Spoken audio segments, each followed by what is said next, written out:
I earned my degree online at Arizona State University. I chose to get my degree at ASU because I knew that I'd get a quality education, they were recognized for excellence, and that I would be prepared for the workforce upon graduating. To be associated with ASU, both as a student and alum, it makes me extremely proud, and having experienced the program, I know now that I'm set up for success. Learn more at asuonline.asu.edu. There's a fever in the mining country of Montana Territory. It's known as gold colic.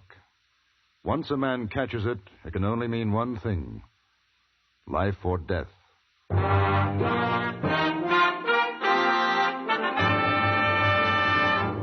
Frontier Gentleman.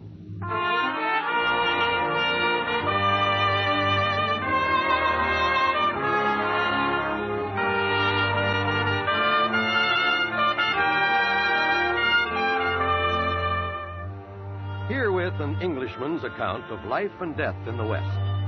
As a reporter for the London Times, he writes his colorful and unusual stories. But as a man with a gun, he lives and becomes a part of the violent years in the new territories.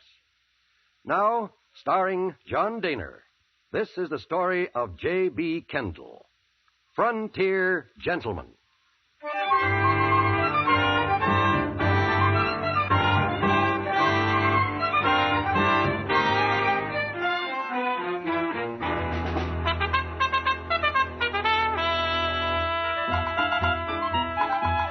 Fort Benton on the Missouri in Montana Territory is what you might call a clearinghouse for supplies. They are shipped by riverboat up the Missouri: food, clothing, guns, ammunition, whiskey, tobacco, and from Fort Benton on to the west and north by pack train and wagon. The post is also the point of debarkation for the tenderfoot, the inexperienced miner seeking the fabulous gold fields of the territories. It seemed a worthwhile spot to find a story for the London Times, and so on my arrival, I went to the office of the local newspaper, the Fort Benton Dispatch. The editor was an affable chap by the name of John Warren. He took me into his tiny office. London Times, eh? Sit down, Mr. Kendle. Thank you. Well, this must seem kind of like a tin horn paper to you. Oh, not at all, Mr. Warren. As a matter of fact, I rather envy you. My work depends entirely upon whether the editor likes my story or not. If he doesn't, I don't get paid. If he does, well, I'm in luck. Mm-hmm. Well, let's hope I can put you onto something good. That's very kind of you. Of course, the best thing you could do is to talk to some of the old-timers around. They've got 100 stories. Well, first I wondered, has there been much gold found in this vicinity? Around Benton? No, most of it's north and southwest of here. Big strikes over to Virginia City and Bannock. Mind you, there's talk, you hear it around once in a while, of gold in these parts. But I never heard of anyone striking it rich. Most of the boys just pick up supplies here and try to get a grub stake to head on out to the mountains. I see. Well, didn't you ever try prospecting? Nope. Found a good wife, a pleasant way to live. I make out and I'm happy. Too many hill rats wasting their... Hill rats? Prospectors. Too many of them wasting their lives for that one big chance. I guess I'm not that much of a gambler. Where would I be likely to find a chap like that, a hill rat? Oh, Benton's full of them. If you want a real old-timer, go down and see Shorthorn Tom. Shorthorn Tom? Yeah. Nobody knows his real name, and he's probably forgotten it himself. You'll find him down at the shacks end of the street here. Turn left. His place is the first one on the left. Good. I'll call on him. And, look, don't let him talk you into grub staking him. He's got a lot of crazy ideas about finding a lost mine. He's been at it for 6 years, they say. Well, I'll be careful. Say, Mr. Kendle, why don't you join me and the missus for dinner tonight? You'd sure be welcome. Well, that's very kind of you, Mr. Warren. Well, it's not every day we get to meet a traveled man like yourself. I'll see you later, Mr. Kendle.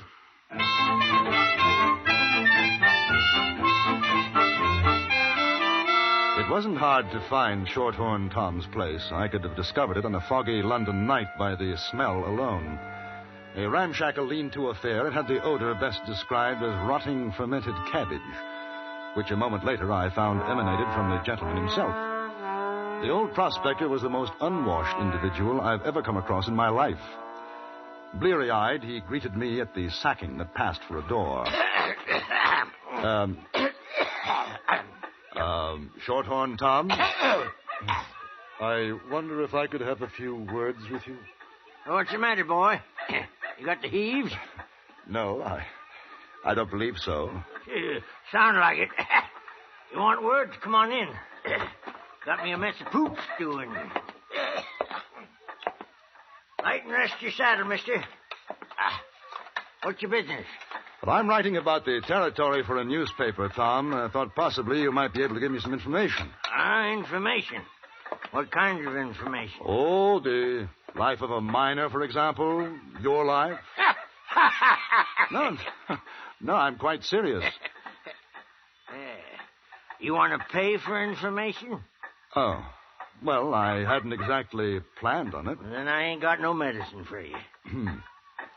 $5? Yeah, let's see it. Ain't you got no real money? Never did trust a bit of paper. I'm afraid that's it. Well, better than a sack of dingbats, I guess. You want some pooch? Is that what you're cooking? Yeah, tomatoes, sugar, and bread. Lost my teeth a couple of weeks back. Can't eat nothing but. I don't think so. Thanks very much. Well, you go ahead and ask what you want.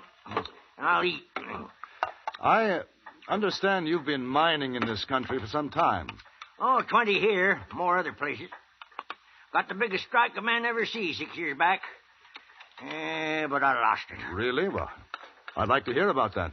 No more than 20 miles from here, too. Except nobody believes it. But I heard there wasn't any gold to speak of here. You heard. Oh, listen, mister. Oh, them that tell you that don't know their saddle from a prairie dog hole. I'm a-telling you. There's diggings over in them mountains, the highwoods. I seen 'em. I know what's there. Gold. 5,000 a ton if it's worth a cent. Well, what happened to it?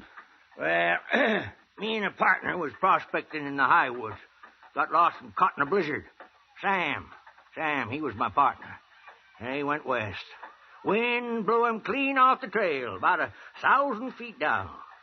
Well, I found a cave, see? I figured to stay put till the weather broke. And that's where I found it. In the cave? Right in the cave. Indian or Spanish diggings, I figure. Nuggets as big as your saddle. Well, go on. Well, that's all. I brought the nuggets back. Had me some fun. Then went back to work the mine. And I couldn't find it. It's unbelievable. Sure, that's what they all say. Shorthorn Tom, biggest liar in Montana Territory. Ain't nobody gonna give old Tom a grub stake to make 'em all look sick as a mule. But they must have known about the nuggets you found. Mister, a fellow who's in it rich is like to give away more than I took out of that cave. Oh, that's how they figure I got the gold. Or it was give to me. It's quite a story. Yeah, ain't it? Now I'm between a rock and a hard place. Doing a job here and around to scrape up $1 for grub. While up there's enough gold to buy me the whole dang town. When did you give up looking for it? When? Mister, when you got gold colic like I got it, you just never give up. You sure you want to have some of this pooch? Mighty tasty. No, thank you. Yes, sir. 8 times I've been back looking till I run out of grub. But one of these days... Hey, you wouldn't be interested in going partners, would you? Oh, I don't think so. It's very kind of you to offer. Yeah, wait a minute. Let me show you something. You know what gold looks like? I've seen it. Yeah. Good Lord. That must be worth... 200, 250. Well, but couldn't you use this to buy what you need for another try? Could, but won't. If I spent this and didn't find the mine, there'd be nothing left to prove what I know. Oh, it wouldn't cost more than $100. Man could take 1 mule for packing. Pretty good outfit. Oh, I ain't saying the best, but it'd do. Only on 20 miles from here. Well, how about $50? No, 100. And you know what? I got a feeling. If a man wanted to put up $100, this could be the lucky time. Oh, I've been feeling it for a week. The weather's good. This trip out, I'd find it. Well, Tom, I have an idea. For nothing else but the experience, it'd be worth it. All right. Here. 50. 70, 90, 100. If you don't find it, I'll be in your shoes. Flat. Busted. Oh, mister. Hey, what's your name? Kendle. Well, Kendle, you got yourself a partner. Yes, sir. I'll take this here money and get us fixed up. We can leave right away. Bed out tonight. Where are you staying? No, I've got a room at the American Hotel. Meet you there in 2 hours. Oh, Tom. There's nothing personal, you understand, but I think a little security is indicated in case of accidents. Oh, you figuring me to deal from the bottom? All right, I'll tell you what. Now, I'll give you the nugget, see? You trust me with your 100, I trust you with my nugget. And if I don't show up in 2 hours ready to travel, you made yourself a profit. Fair enough. Mister, you may not know it, but you're going to be one of the richest men in Montana. Or the poorest. I'll meet you at the hotel.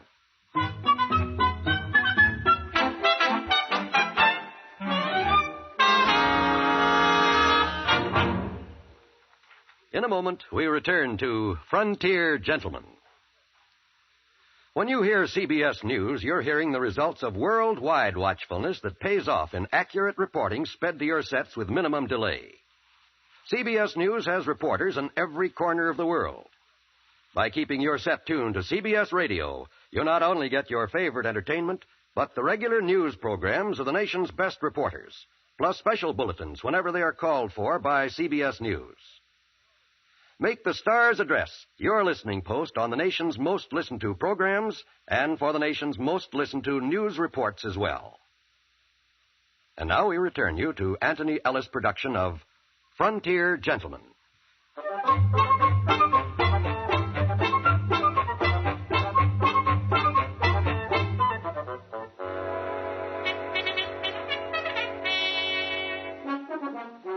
I had left Shorthorn Tom at a general store to buy supplies. Precisely 2 hours later, the old prospector was outside my hotel, leading a scrawny-looking burro, which looked as though it would momentarily collapse under the weight of its pack. It seemed that we were ready, except for one thing. Shorthorn Tom was blind, roaring, drunk. Here you are, partner. I'm all set and raring to go. I had me a little scamper juice to kind of start things off right. Here's your nugget, Tom. Oh, you're an honest man, Kendle. Come on, let's get going. Well, if it ain't my old pal, Shorthorn Tom. Who? Oh, Kendle. You see this suck-egg dog? Calls himself Willie Sanders. Worst no good son of a gun claim jumper this or any other side of the Rockies. See, you got yourself a grub steak, Tom. This fella you're playing for sucker? Sucker? You see this nugget, you river sniper? We're gonna get more like it. You've been laughing at me and my gold in the Highwood Mountains, huh? Well, we'll see who's the sucker. No good varmint, I got a good mind. Tom! Tom. Ain't no good trying to rouse him, mister. He does it every time. You bet he poured a whole bottle of whiskey in him. Gets stiffer than a board. He'll be like that for hours. Give me a hand with him, will you? I'll take him up to my room. They won't let that old buzzard in the hotel. I think they will. Come on. I had a boy take the burro to the stable. Then together, Saunders and I carried old Tom into the hotel, up to my room, and put him down on the bed. He was snoring quite peacefully. My companion, Saunders, was not of the nicest type. Thick black brows growing in an almost straight line across his eyes, and a cast in one eye which gave him an even more villainous appearance. As I put Tom's nugget in my pocket, I saw him give it a sidelong glance. You believe that story of his? I have no doubt of it at all. Nobody else in Benton does. Well, that may well be their misfortune. Did he tell you where the mine is? He gave me a rough idea. Now, thanks very much for your help. You grub staked him, huh? I grub staked him. Good afternoon, Mr. Sanders. You just realized your business needed to hire someone yesterday. How can you find amazing candidates fast? Easy. Just use Indeed. Stop struggling to get your job post seen on other job sites. With Indeed sponsored jobs, your post jumps to the top of the page for your relevant candidates, so you can reach the people you want faster. According to Indeed data, sponsored jobs posted directly on Indeed have 45% more applications than non-sponsored jobs. Don't wait any longer. Speed up your hiring right now with Indeed. And listeners of this show will get a $75 sponsored job credit to get your jobs more visibility at Indeed.com/ARTS. Just go to Indeed.com/ARTS right now and support our show by saying you heard about Indeed on this podcast. Terms and conditions apply. Hiring? Indeed is all you need. You, really think there's a mine? My dear fellow, I can't see what earthly concern it is of yours, but yes, I think there is a mine. How about taking a couple more partners on, me and a pal of mine? Not interested, thank you. He find that nugget up there? You heard him. Goodbye, Mr. Saunders.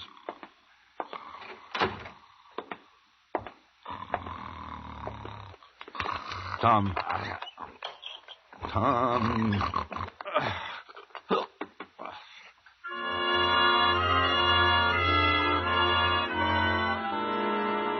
2 hours later, he was still asleep. I locked him in the room and went downstairs for dinner. The bill came to $6, leaving me with exactly $2 in my pocket and a growing doubt as to the wisdom of my investment. I was just about to get up to leave the table when I heard a voice behind me. Hi there, handsome. Yes, you. Good evening. Mind if I join you? Why, no, not at all. Won't you sit down? I've been watching you from over there.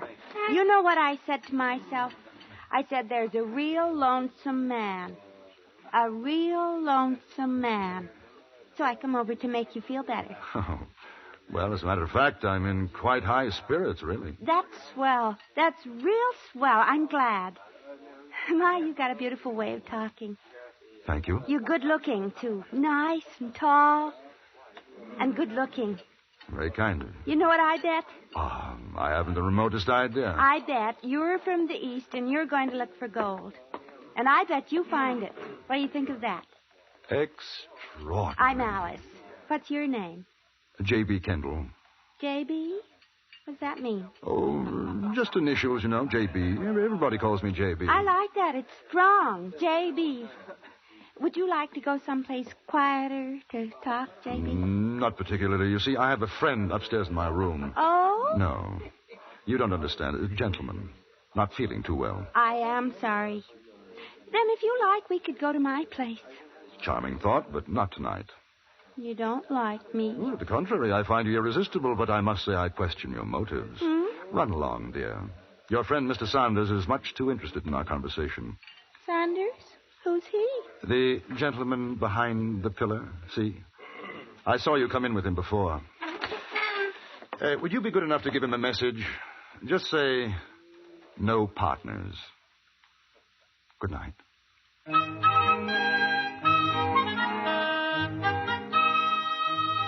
Shorthorn Tom didn't awaken until the next morning, and I marveled at his recuperative powers.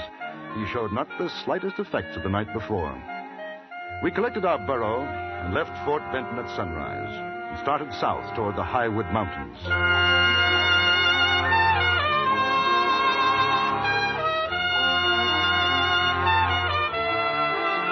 2 days later, we were in the heart of the mountains. Tom was in excellent spirits. He seemed to know exactly where he was going. You see that gulch below? I swear I got sight of it before that doggone blizzard closed in 6 years back. Yes, sir, we're on the right trail this time. Do you mind stopping for a moment? Sure. I thought I heard something. Oh, man gets that way in the mountains. Hear a lot of things ain't really there. No. It sounded like horses. Oh, just echo of the old burro, that's all. What's your real name, Tom? Oh, I ain't had none except Shorthorn Tom for so long I near forget sometimes. When I was a sprout, I had me some folks called Weatherly. That was a long time back, Kendle. What about Shorthorn? Where did you find that name? Never found it. Was give to me. That's what they called a tenderfoot down south a ways, and the name stuck. Hey, you got a handle, except Kendle? J.B. J.B. Jeremy Bryan. Jeremy Bryan. Oh, partner, I'm sorry. Mighty sorry. Man could get killed out here with a name like that. Trail's getting narrow yonder. You better watch your step. It's a long drop down. How much further from here? Oh, not much ways. It don't look like much, just a hole in the rock, but when you get inside, she opens up to a sizable cave. Look, there she is! Come on! Well, it looks like a cave, all right, but you said the opening was small. Oh, it's the one, I tell you. You'll see inside. Come on now. Watch your step. I will. Watch it. Yes. Yes. No, I can't exactly recollect whether it was on this side or the other. Can you see any sign of diggings? No. Oh, might have been a fall covered it up. Say, I'll use my pick here. You try where you are. We stayed there, working, digging at the solid walls of that cave for over 3 hours. Tom must have known it was hopeless, but he wouldn't give up. Only shouted words of encouragement to me and dug into seams the harder with his pick. Then quite suddenly he stopped. I turned and saw him lying on the other side of the cave. Tom. Tom? Oh, pain in my stuffings. Up to my chest. Ain't easy to breathe. Oh, here. Lie on your back. There we are. Oh, that's better. I tell you, J.B., I tell you. Oh, it's a cold trail.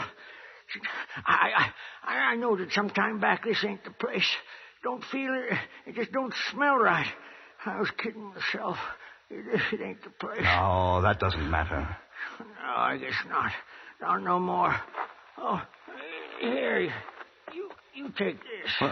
What for? I don't want the nugget. I told you. It's worth $250 maybe. I won't need it now. I'm going up Salt River, partner. If you mean you're going to die, nonsense. Boy, one thing a man knows when he's old, buzzard bait like me, he knows when it's time to die. But listen, you go on looking and see. Them diggings is around here somewhere. Maybe further along the trail. Maybe there's another cave along a bit. No, Tom. Tom, lie back. No, out of my way. Tom. I'm going to find Tom. it just along the trail. Tom.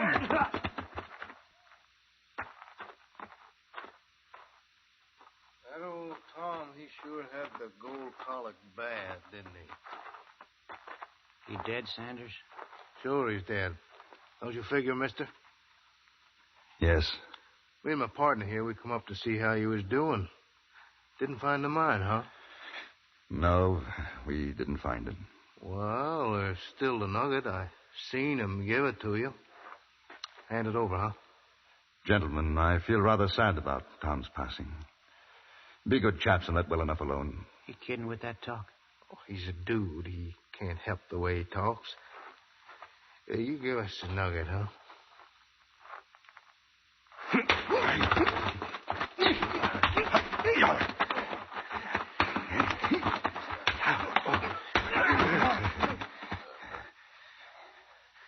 Now, both of you, get up.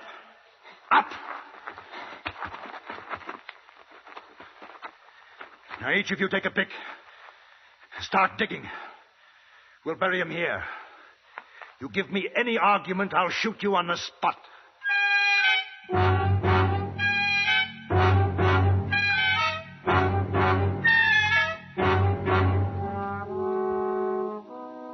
After Shorthorn Tom was buried, I took the horses belonging to Sanders and his friend and started back to Fort Benton. I had the idea the walk would do them good. After sending my story to the Times, I had a drink for old Tom, then packed to leave for Helena in Montana Territory.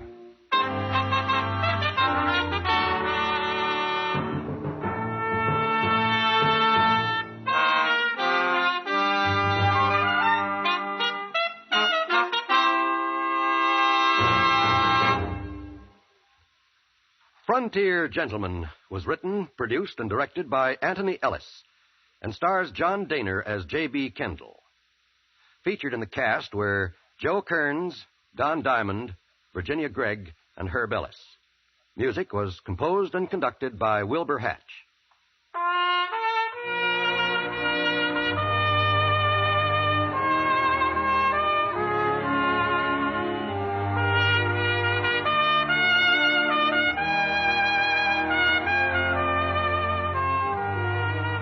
Now, stay tuned for the Ford Road Show, which follows immediately over most of these same stations.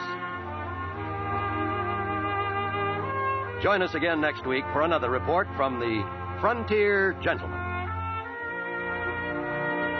John Wall speaking. This is the CBS Radio Network.